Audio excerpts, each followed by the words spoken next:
다윗을 많은 사람들이 사랑합니다.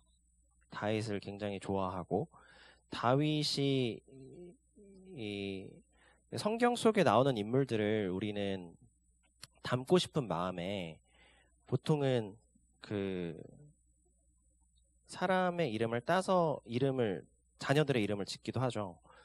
다윗은 사실 우리나라에서는 많이 나오는 이름은 아니거든요.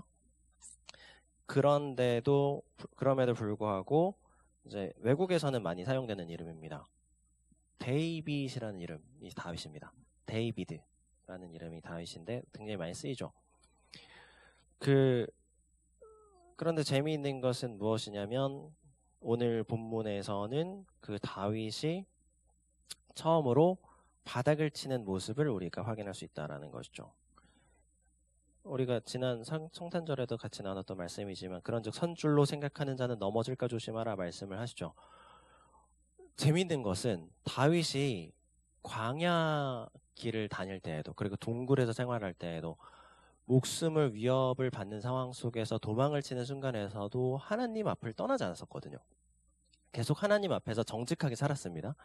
그런데 아이러니하게도 인생의 최고의 영광을 누리고 있는 순간에 바닥을 치는 거죠. 이게 바로 인간입니다. 인간의 연약함. 고난 속에 있을 때에는 잘 넘어지지 않죠. 근데 우리가 세상의 영광을 누리는 순간에서는 넘어지게 되어 있는 것이 인간의 연약함이다라는 것입니다.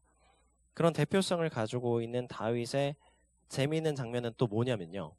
우리가 여러 가지 선한 모습을 통해서도 다윗의 대표성을 잘 느낄 수 있는데 오늘은 죄를 짓는 그 모습마저도 인간의 대표적인 모습, 죄를 짓게 되는 그 과정에 대해서 그 전형적인 모습을 다윗이 오늘 보여주고 있다는 것입니다. 그래서 오늘 말씀을 통해서 우리가 무엇을 확인하려고 하는가? 죄를 짓게 되어지는 두 가지 그 트리거, 두 가지 그 시작이 무엇으로부터 죄가 시작되어지는가? 두 가지로 좀 살펴보려고 합니다. 그리고 마지막으로는 그 죄로 인한 그 결과가 무엇인가? 이것을 마지막으로 좀 확인해 보려고 합니다. 죄를 짓게 하는 두 가지 그 원인은 무엇인가? 첫 번째는 자리이고 두 번째는 시선입니다. 1절 말씀 다시 한번 같이 읽어보겠습니다. 오늘 본문 1절 말씀입니다. 그 해가 돌아와 왕들이 출전할 때가 되매 다윗이 요압과 그에게 있는 그의 부하들과 온 이스라엘 군대를 보내니 그들이 암몬 자손을 멸하고 랍바를 에워쌌고 다윗은 예루살렘에 그대로 있더라. 오늘 본문에 보면은 이제 암몬과의 전쟁이 시작되거든요. 다시 겨울이 되면은 전쟁을 멈췄습니다. 그때 고대의 전쟁의 어떤 관습 같은 거였는데요. 겨울에는 전쟁을 하기가 어려워서 서로 간에 그냥 그런 합의가 이루어졌습니다. 그래서 멈추고 봄이 되면 다시 시작했던 그런 전쟁의 문화 같은 것들이 있었고요. 그래서 봄이 돼서 암몬과의 전쟁이 시작됐는데 왕들은 전쟁에 나섰다. 그런데 다윗은 예루살렘에 남아 있었다라고 말씀을 하시죠. 여기 그대로 있더라. 이게 히브리어로 야사부라는 단어거든요. 근데 이게 그냥 거기에 있었다 이 정도가 아니고 거기에 정착하고 머물러 있었다라는 의미를 담고 있습니다. 뭘 성경은 말씀을 하고 싶은 것이냐면 그 다윗이 마땅히 있어야 할 자리가 거기가 아닌데 그 예루살렘 궁전 안이 아닌데 거기에 자리를 잡고 앉아 있었다. 이것을 강조해서 이야기를 하고 있는 것이죠. 그래서 거기에서부터 다윗의 죄가 시작되었다라고 말씀을 하시는 것입니다. 마땅히 있어야 할 곳에 있지 않는 것을 우리는 그래서 죄라고 말하죠. 자리 싸움이라고도 계속해서 제가 말씀을 드리지만 죄라는 것은 바로 그것입니다. 하마르티아 맨날 똑같이 하는 말씀이죠. 하마르티아 관역에서 벗어난 상태 그것을 죄라고 말씀을 하십니다. 하나님께서는 그 명령하신 자리, 하나님께 허락하신 자리를 벗어날 때 우리에게 그것이 죄다라고 말씀을 하시죠. 그래서 하나님께서 내게 주신 그 자리, 그 사명이라는 것이 바로 그것인데요. 사명의 자리를 벗어나면 그래서 죄가 시작됩니다. 하나님께서 내게 허락하신 그 사명의 자리에 나아가는 것을 멈추면 죄가 시작된다. 죄가 이렇게 찾아오는 게 아니고요. 내가 죄를 짓기 위해서 죄가 먼저 찾아오는 것이 아니라 죄를 마주하면 사실 죄를 막 이렇게 저지르는 사람은 별로 없습니다. 대놓고 죄다 이렇게 안 찾아오거든요. 죄는 어떻게 시작되느냐? 내가 마땅히 있어야 할 자리를 벗어나는 것으로부터 죄가 시작된다는 것이죠. 내게 주신 그 사명의 자리를 벗어나면 거기에서부터 죄가 시작되어진다라는 것입니다. 하나님께서 그래서 태초로부터 사람에게 주신 것이 바로 이 사명이었죠. 에덴에 하나님께서 아담을 그곳에 두시고 그 것들을 경작하게 하시고 지키게 하셨다라고 말씀을 하시죠. 하나님께서 우리에게 허락하신 그 사명이라는 것은 그래서 사실은 어떤 것과 동반이 되는가? 장소의 개념과 함께 동반이 되어진다라는 것이죠. 사명을 주시는 이유가 무엇이냐면요. 내가 어떤 쓸모 있는 사람이 되게 하시기 위해서 사명을 주시지 않습니다. 사명은 내가 어떤 이 일을 맡겨서 하나님께서 내가 유용한 사람이 되게 하시기 위해서 나한테 사명을 주시지 않습니다. 사명을 주시는 이유는 무엇이냐면 내가 무엇을 하게 하시기 위해서 사명을 주시는 것이 아니라 내가 어디에 있게 하시기 위해서 나에게 사명을 주십니다. 내가 어떤 일을 하는 것이 중요한 게 아니고 어디에 있느냐 이게 사실은 중요하다라는 것이죠. 이게 사명이라는 게 그래서 생각보다 별게 아닙니다. 내가 막 뭔가를 이루고 성취하는 것을 사명이라고 말씀하시지 않기 때문에 그리고 내가 뭘 하려고 노력하지 않아도 되는 것이 사명이죠. 그래서 사명은 그 자리가 주는 하나님의 은혜이기 때문에 그래서 이해되지 않는 자리로 인도하셔서 하나님은 거기에서 사명을 허락하실 때가 굉장히 많습니다. 심지어 광야, 이스라엘 백성들을 하나님께서 광야로 인도하시죠. 그것조차도 사명이었습니다. 거기에서 광야에서 무엇을 했느냐? 그 이스라엘 백성들이 아무것도 안 했죠. 광야에서. 광야를 40년 동안 그냥 떠돌 뿐이었습니다. 근데 하나님께서는 그 광야에서조차도 하나님께서 명령하신 자리에 있게 하심으로 말미암아 이스라엘 백성들에게 사명을 감당하게 하셨다라는 것이죠. 신명기 8장 말씀에 그래서 뭐라고 말씀하시냐면 내 하나님 여호와께서 이 40년 동안에 내게 광야길을 걷게 하신 것을 기억하라 말씀을 하십니다. 이것이 하나님께서 이스라엘 백성들에게 주셨던 사명이었죠. 그 길을 걷게 하셔서 하나님의 그 존재와 인간의 나의 나됨이 무엇인지를 깨닫게 하셔서 그 사명의 자리를 감당하게 하십니다. 8장 2절 하반절에 이렇게 말씀을 하시거든요. 이는 너를 낮추시며 너를 시험하사 내 마음이 어떠한지 그 명령을 지키는지 지키지 않는지 알려 하심이라 말씀하십니다. 그 자리에서 우리는 이제 그 사막과 같은 광야, 아무것도 할 수 없는 그 자리에서 정말 아무것도 하지 않는다고 생각을 하지만 하나님께서는 뭐라고 말씀하시냐면 내가 거기에서 너를 낮추고 그리고 네 마음이 어떠한지를 내가 드러나게 할 거야 라고 말씀하시죠. 사명의 자리는 바로 그런 것이죠. 그래서 사명의 자리에 우리가 나아간다라는 것은 무엇이냐면 거기에서 내가 무엇을 하는 게 아니고요. 내가 드러나게 하시는 하나님의 은혜의 과정이라는 것입니다. 사명의 자리라는 것은. 그래서 하나님께서는 내가 있는 자리를 하나님의 자리로 만드셔서 나를 낮추시고 하나님이 어떠한 분인지를 깨달아 알게 하신다. 그것이 바로 우리에게 맡기신 그 사명의 자리다라는 것을 기억하시길 바랍니다. 그래서 우리가 살아갈 때 사명을 놓치지 않기 위해서 무엇을 기도해야 되는가? 마태복음 6장에 말씀하시는 그 기도 제목. 먼저 그의 나라와 그의 의를 구하라 말씀을 하시죠. 먼저 그의 나라를 구하고 하나님의 나라를 구하고 하나님의 의로우심을 먼저 구할 때 그때로부터 하나님께서 내게 주신 그 사명이 시작된다라는 것을 먼저 기억하시길 바랍니다. 그리고 2절 말씀입니다. 2절 말씀 같이 읽어보겠습니다. 2절 말씀에 저녁 때에 다윗이 그의 침상에서 일어나 왕궁 옥상에서 거닐다가 그곳에서 보니 한 여인이 목욕을 하는데 심히 아름다워 보이는지라. 아멘. 그때 이제 다윗이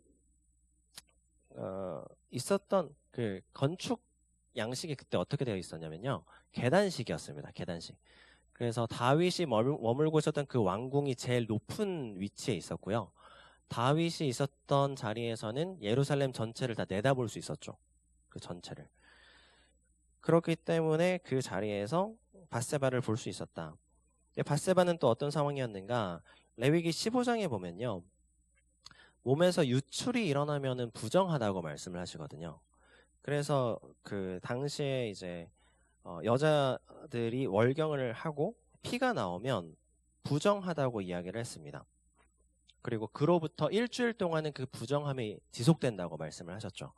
그래서 밧세바가 아마도 그 부정한 기간을 지나고 있었을 것이다. 그것이 끝나서 몸을 씻고 있는 것이었다라고 해석을 합니다. 근데 이 밧세바가 누구였냐면 아까 어린 설교 때도 말씀을 드렸지만 우리아의 아내였죠. 우리아는 그냥 충성스러운 부하 정도가 아니고요. 다윗이 가장 아끼는 30명이 있었거든요. 사무엘하 23장에 보면 다윗의 30명의 용사의 이름이 쭉 나열됩니다. 다윗이 가장 아꼈던 30명의 용사 중에 한 명이 우리아였다라는 것이죠. 그러면 이제 정상적으로 다윗이 그 우리아의 아내였다라는 사실을 알았으면 멈춰야 정상인데, 다른 사람의 아내도 아닌 우리아의 아내라는 것을 알았음에도 불구하고 멈추지 못하였다. 죄라는 것이 바로 이런 것이죠. 죄는 이성을 마비시킵니다. 내가 있는 그 자리에서 이성적인 판단을 하지 못하게 만든다라는 것이죠. 근데 그 시작이 무엇이었는가? 다윗이 바라보는 시선으로부터 시작되었다라는 것입니다. 2절 말씀에 그곳에서 보니라고 말씀하시죠. 죄의 시작이 어디로부터 시작되는가? 바로 이 시선에서부터 시작되어진다라는 것을 말씀을 하시는 것입니다. 창세기 3장에 보면은 하와가 죄를 시작한 것도 그 나무를 본즉으로 시작하죠. 본즉. 그래서 우리가 안목의 정욕이라는 것은 생각보다 굉장히 무섭다. 내가 바라보는 것을 통하여서 내가 넘어지게 되어 있습니다. 하나님은 그래서 죄와 싸워서 이겨라 이렇게 말씀하지 않으시고요. 죄로부터 피하여 도망하라 라고 말씀하시거든요. 디모데후서 2장에 뭐라고 말씀하시냐면 너는 청년의 정욕을 피하고 라고 말씀하시죠. 네가 싸워서 정욕과 싸워서 이겨라 이렇게 말씀하지 않으시고요.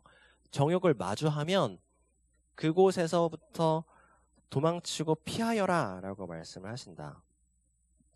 그래서 내가 지금 무엇을 바라보고 있는가, 이것이 사실 굉장히 중요합니다. 내가 지금 현재 무엇을 바라보고 있는가. 그냥 삶을 살아갈 때 내가 현재 눈으로 보고 있는 게 무엇인가, 이것을 계속 체크하셔야 된다라는 것이죠. 내가 보고 있는 것은 결국 그것이 내 것이 됩니다. 그리고 내가 보고 있는 것이 그것이 결국은 내가 됩니다.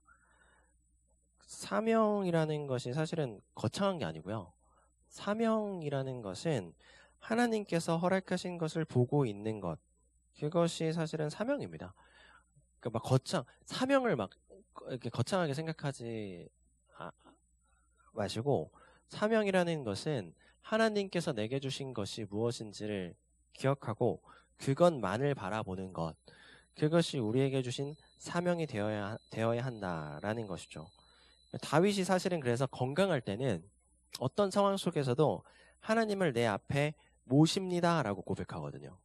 시편 16편 8절에 내가 여호와를 항상 내 앞에 모심이여. 그리고 11절에 뭐라고 말씀하시냐면 주께서 생명의 길을 내게 보이시리니. 하나님을 보고 하나님께서 허락하신 생명의 길을 내가 바라보옵나이다 라고 고백하는 것이죠. 다윗의 그 시선이 건강한 삶을 살아갈 때에는 오직 하나님께로 그 시선이 온전히 향하고 있었다. 이것을 말씀하십니다. 이 진짜를 보면은 그래서 움직이게 되어 있습니다. 우리의 시선을 통제할 필요가 있죠. 진짜만을 바라볼 필요가 있다라고 말씀을 하시는 것입니다. 그러니까 진짜를 보면은 그 다음은 움직이게 되어 있거든요. 그러니까 진짜를 바라보면 우리의 삶이 움직이게 되어 있다.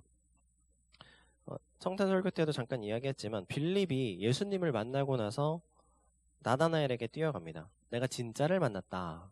진짜를 만났다. 내가 진짜 우리가 구약 그 성경 속에서, 그러니까 성경 속 율법서에서 이야기하였던 그 메시아가 지금 우리 앞에 나타났다라고 이야기를 하죠. 그래서 나다나엘이 나사렛 그 깡촌에서 무슨 선한 것이 나올 수 있겠느냐? 빌립이 뭐라고 말합니까? 와서 봐라, 이렇게 말합니다. 와서 봐라. 그러니까 시선의 싸움이라는 것이죠. 내가 와서 예수 그리스도의 말씀을 한번 들어봐, 이렇게 이야기하지 않고 와서 예수님이 어떤 분인지 네 눈으로 한번 확인해봐 라고 말씀을 하신다는 것이죠. 진짜를 보면 우리의 삶이 변화가 되게 되어 있습니다. 자연스럽게. 죄를 보면 죄를 짓게 되어 있고, 우리가 진짜를 바라보면 그 진짜로 인하여서 내 삶이 변화가 되게 되어 있다라는 것이죠. 그러므로 믿음의 주에 온전케 하시는 이인 예수를 바라보시기를 축원합니다. 하나님께서 허락하신 사명이라는 것은 별게 아닙니다. 내가 나의 눈을 통제하고 나의 시선을 통제하는 것, 그것이 우리의 사명이 되어야 한다. 하나님께서 허락하신 오늘의 삶에 하나님께서 허락하신 것을 온전히 바라보는 하나님의 자녀 되시기를 축원합니다. 마지막으로 죄의 결과는 무엇인가? 죄의 결과는 무엇이냐면 죄는 우리의 귀를 닫게 한다라는 것이죠. 그러니까 어린이 설교 때는 이게 너무 충격적인 내용이어가지고요. 안에 내용들을 다 이제 말을 다 못했는데요. 원래 이게 다윗이 밧세바를 보고 밧세바를 부르죠. 그래서 동침합니다. 근데 밧세바가 거기에서 임신을 해버리죠. 그래서 임신을 한 이후에 임신했다는 사실을 다윗에게 가서 알립니다. 다윗이 그 소식을 듣고 나서 어떻게 반응하느냐? 야, 우리야 전쟁에서 불러와, 이렇게 하는 거죠. 우리야 불러와서 우리야와 밧세바를 동침시키려고. 왜냐하면 자신이 밧세바와 동침했다는 그 사실을 감추기 위해서 우리야를 불러옵니다.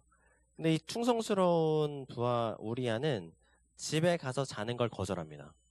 지금 전쟁 중인데 제가 어찌 집에서 편히 잘 수 있겠습니까? 거절하죠. 11장 11절에요. 이렇게 다윗에게 말합니다. 11절 말씀 같이 읽어보겠습니다.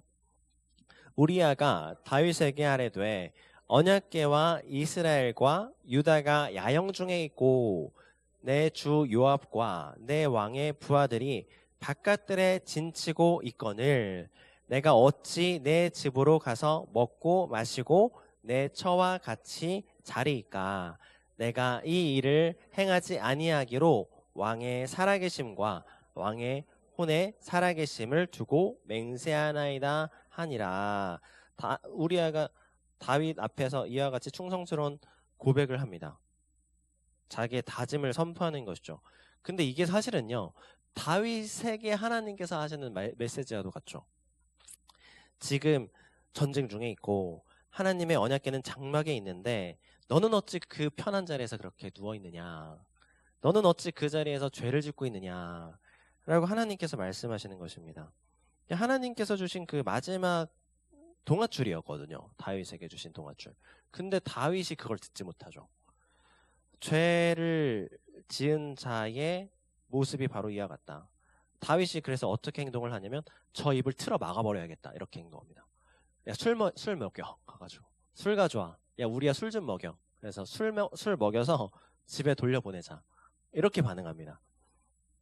그러니까 하나님의 마지막 메시지를, 그 은혜의 마지막 메시지를 듣지 않고 그 메시지를 외면하였다.